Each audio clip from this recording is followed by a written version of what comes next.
Tapi problem Jakarta sebagai kota yang macet, sebagai kota yang lingkungannya kotor misalnya, itu tentu belum teratasi semuanya.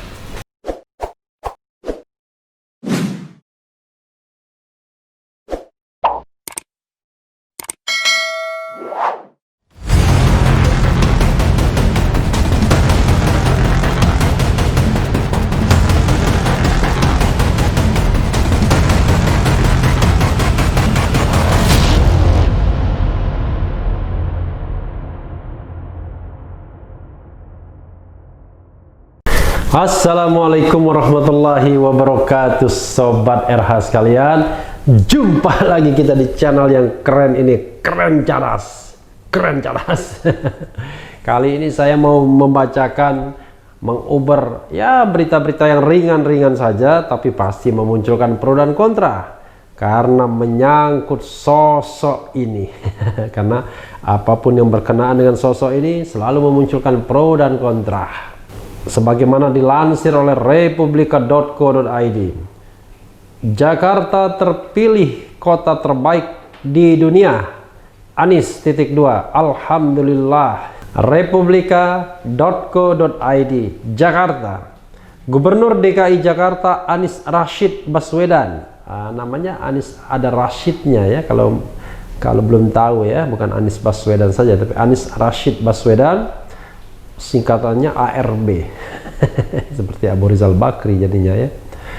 Menyambut gembira pencapaian Jakarta yang meraih juara dalam layanan transportasi berkelanjutan.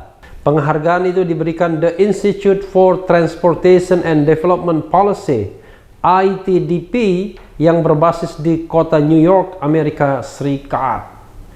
New York itu memang ada juga, ada State of New York ya, negara bagian New York. Jadi ada kotanya, ada negara bagiannya ya.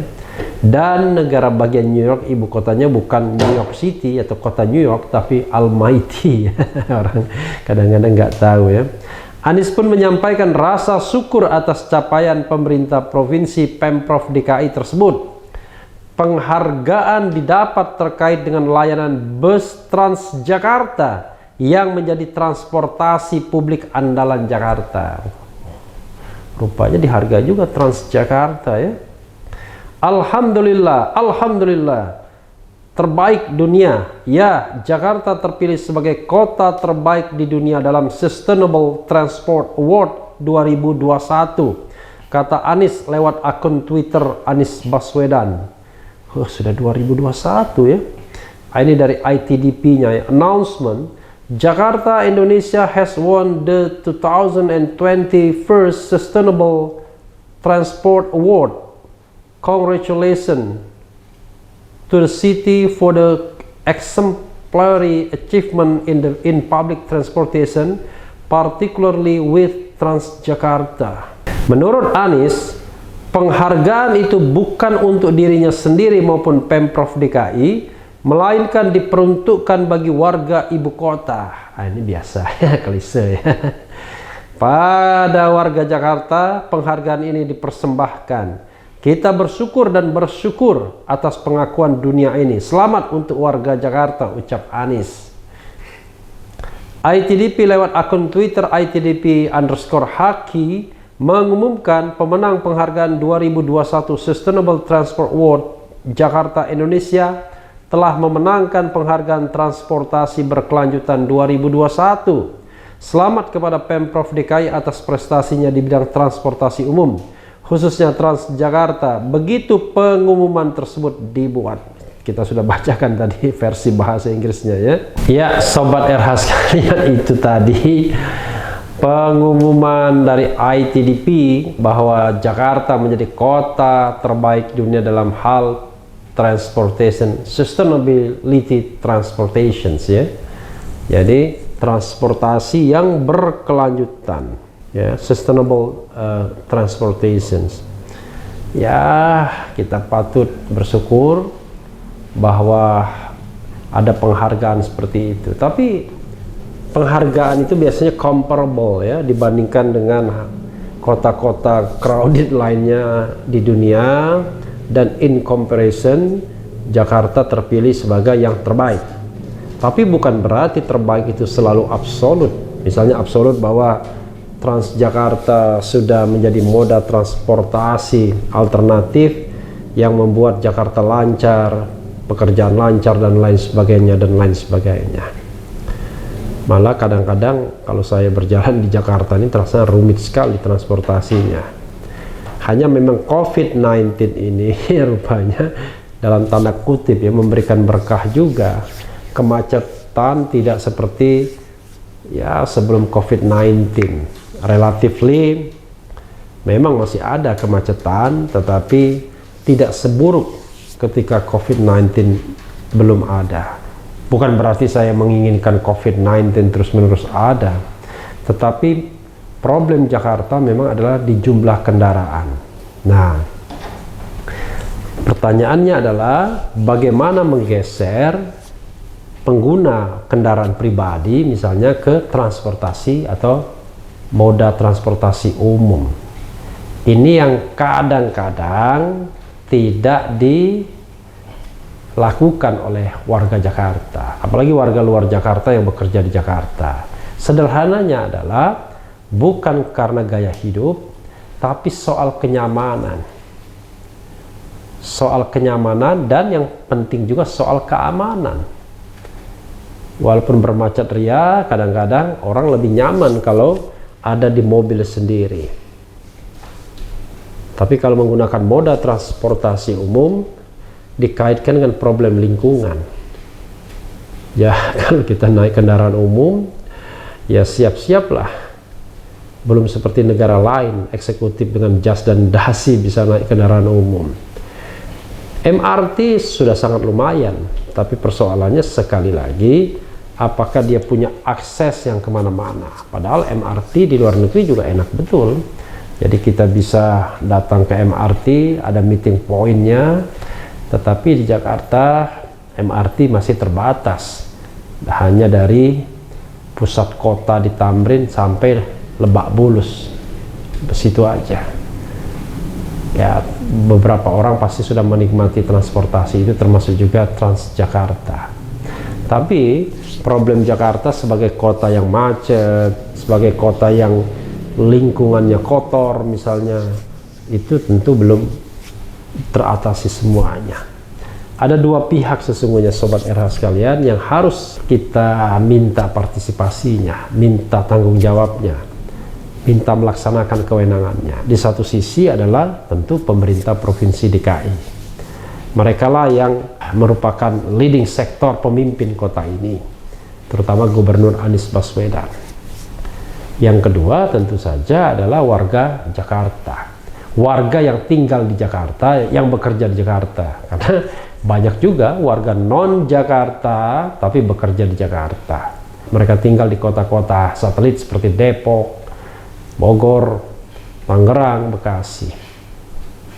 Sementara Jakarta sendiri menjadi ya ketiban bebannya karena mereka berlalu lintas dari kota-kota satelit itu ke Jakarta. Jadi Sobat RH sekalian, penghargaan ini patut kita syukuri, tapi justru harus menjadi pelecut dan pemicu untuk lebih baik lagi. Dan tidak perlu juga dibandingkan atau disandingkan dengan pemerintahan-pemerintahan sebelumnya, dengan Ahok, dengan Jokowi, dengan Sutioso, dengan Fauzi Bowo sebelumnya. Kenapa begitu? Karena kalau kita bicara sustainability berkelanjutan, memang harus satu program dengan program lainnya itu harus ada kelanjutannya. Maksud saya satu era ke era lainnya. Jadi sepanjang yang saya ingat, yang namanya Transjakarta ini dimulai di era Sutioso, pembangunan era Transjakarta.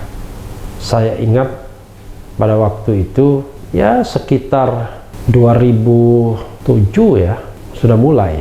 Tapi 2007 sudah mulai, 2008 sepertinya sudah mulai, 2008. Jadi ada inisiasi dari Sutioso, dilanjutkan Fauzi Bowo, dilanjutkan lagi masa pemerintahan Jokowi, dilanjutkan lagi masa pemerintahan Ahok, dilanjutkan lagi masa pemerintahan atau masa jabatan Anies Baswedan. Jadi ini ada sustainability, itu yang paling penting. Jadi tidak perlu membuat program baru kalau program tersebut memang tidak terlalu penting untuk dibuat. Kadang-kadang orang latah, bikin dong program baru. Enggak, sebuah kota itu harus ada sustainability programnya. Jadi tidak boleh misalnya ketika ada pemerintah baru, katakanlah misalnya pemerintahan Presiden Jokowi selama 2 periode, tiba-tiba mendelegitimasi semua apa yang dikerjakan, apa yang dicapai oleh pemerintahan SBY selama 10 tahun. Tidak boleh begitu. Nanti kalau ada pemerintahan baru di 2024, tidak boleh mendelegitimasi semua apa yang sudah dicapai pemerintahan Jokowi. Yang benar adalah yang baik dipertahankan, yang tidak baik itu diperbaiki. Jadi tidak perlu pendukung saling ledek ya, bahwa masa pemerintahan Ahok lebih baik dari masa pemerintahan atau masa jabatan Anies Baswedan. Tidak perlu begitu. Yang perlu adalah, yang kita harus tegaskan dan garis bawahi adalah masa pemerintahan atau masa jabatan Anies harus lebih baik dari masa jabatan Ahok, masa jabatan Jokowi, masa jabatan Fauzi Bowo, masa jabatan Sutioso. Kenapa? Karena dia ada jalan hadir di belakang. Nah, kalau misalnya kita bandingkan masa pemerintahan Jokowi dengan pemerintahan SBY, ya harus lebih baik masa pemerintahan Jokowi dalam segala aspek. Tapi rupanya satu aspek menurut saya sudah tidak lebih baik, yaitu kebebasan sipil, civil liberty. Banyak keluhan kan? Nanti pada 2024 ketika ada presiden baru, dia harus lebih baik daripada Presiden Jokowi dan Presiden SBY. Itulah makna dari keberlanjutan atau sustainability. Jadi antar pendukung ya tidak perlu saling ribut. Tidak perlu misalnya Anies Baswedan membuat program transportasi yang lain, lalu menghilangkan semua jejak-jejak baik yang sudah ditinggalkan atau ditorehkan gubernur sebelumnya, hanya untuk dikatakan ada kebaruan. Ya, sobat era sekalian, sekali lagi selamat, tapi ini bukan segala-galanya, karena secara absolut kita masih merasakan bahwa kota ini belum menjadi kota yang bersahabat untuk ditinggali. Masih banyak polusi, masih ada persoalan yang terkait dengan lingkungan, sampah, kebersihan, kemacetan dan lain sebagainya, mungkin juga termasuk kriminalitas. Namun kita selalu berharap bahwa kota ini makin manusiawi, bahagia warganya sesuai dengan apa yang pernah dikampanyekan Gubernur Anies Baswedan. Yang penting tetap di channel ini, karena di channel ini Anda akan dirayu, ditipu, dibaperin, dicecap, diuber pula di jalur khusus. Karena channel ini adalah channel yang mengancam, memeras, dan membenci. Jangan lupa subscribe, like, comment, and share. Cheers.